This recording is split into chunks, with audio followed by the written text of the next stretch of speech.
Welcome back. Today, we're digging into a story that honestly feels like it's been ripped from an alternate history book.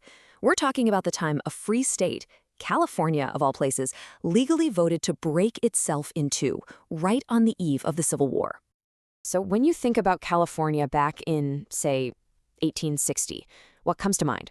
Probably a solid, loyal Union state, right? A bastion of the Union cause, just really far away.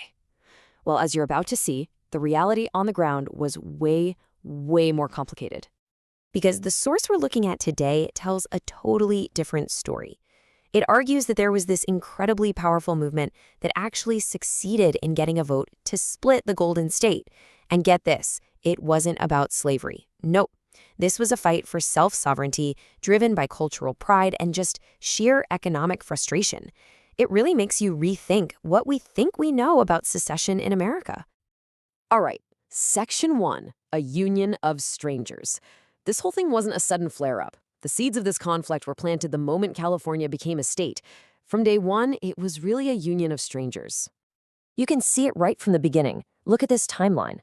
At the Constitutional Convention in 1849, the representatives from Southern California were, well, they were barely willing to show up. They voted against statehood because their people wanted to stay separate. So even though the Constitution passed, that dissent in the South, it just kept growing. The southern part of the state was home to the old Californios, the original Spanish and Mexican families, and they had absolutely no interest in being swallowed up by this new government dominated by miners and settlers from the north. And this quote right here from Jose Antonio Carrillo, wow. We are craven cowards for allowing ourselves to be so shamefully conquered. That just hits you, right? This wasn't some dry political debate. This was raw. It was personal. It was about a deep sense of cultural loss, this feeling that their entire way of life was just being wiped off the map. So their goal was pretty simple, really. They wanted to remain separate and distinct from that booming, culturally alien population up north. And this wasn't just some passing mood. No, this was a deep-seated belief that would spark a decade-long political fight. They were not about to become second-class citizens in their own homeland. Okay. Section 2, the Great Tax Divide. So you've got this cultural clash, right? Now let's pour some gasoline on that fire. And that gasoline, as it so often is in history, was money, specifically taxes. And this table just lays it all out crystal clear. Look at this. Southern California had only 12 representatives in the state legislature. Northern California had 44. But when it came to taxes paid, whoa. The South was paying nearly $250,000, while the North was paying, just over 20 grand? So the people with way less political power were paying more than 10 times the taxes. It's the textbook definition of taxation without representation. And they knew it too. This quote from their secession resolutions in 1851 says it all. They believed the system was basically designed to bleed them dry. Their huge cattle ranches were getting hammered with property taxes, while all those northern mining claims were conveniently exempt. They felt like they were bankrolling a state that was actively working against their interests. So let's just recap their argument. You've got what they called oppressive taxation, you've got a total lack of political power, you've got state policies that unfairly favored the North, add to that the deep cultural divides, language, customs, you name it, and the fact that the state was just geographically massive and hard to govern as one piece. It was a potent cocktail of grievances. Section 3, a state votes to split. Okay, so after years and years of getting shut down, the movement finally gets a breakthrough. And this is where the story gets really interesting. Think about it. For a solid decade, they tried everything. They sent petitions to Sacramento, they lobbied in Washington, and they got nowhere. But they didn't give up. And then, finally, in 1859, the tide turned. And that breakthrough was this, Assembly Bill 1704, better known as the PICO Act. It was introduced by a prominent Californian named Andres Pico, and it did something pretty radical. It officially authorized the southern counties to just leave, to form their own government, and crucially, it put the question directly to the voters.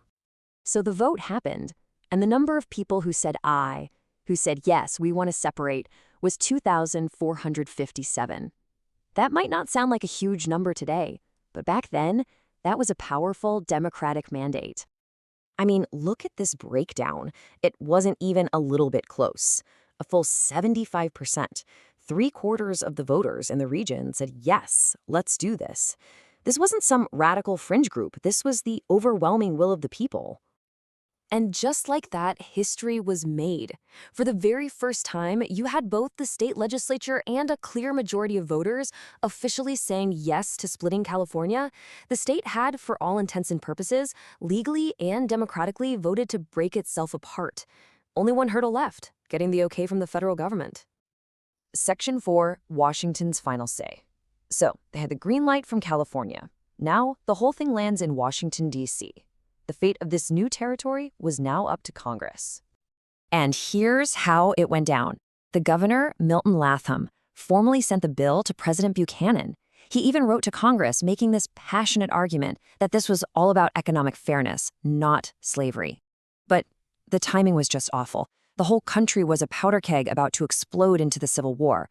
Congress was dealing with a massive national secession crisis, and they had zero interest in the headache of creating a new territory. So the bill just got pushed aside, and it died right there on the table.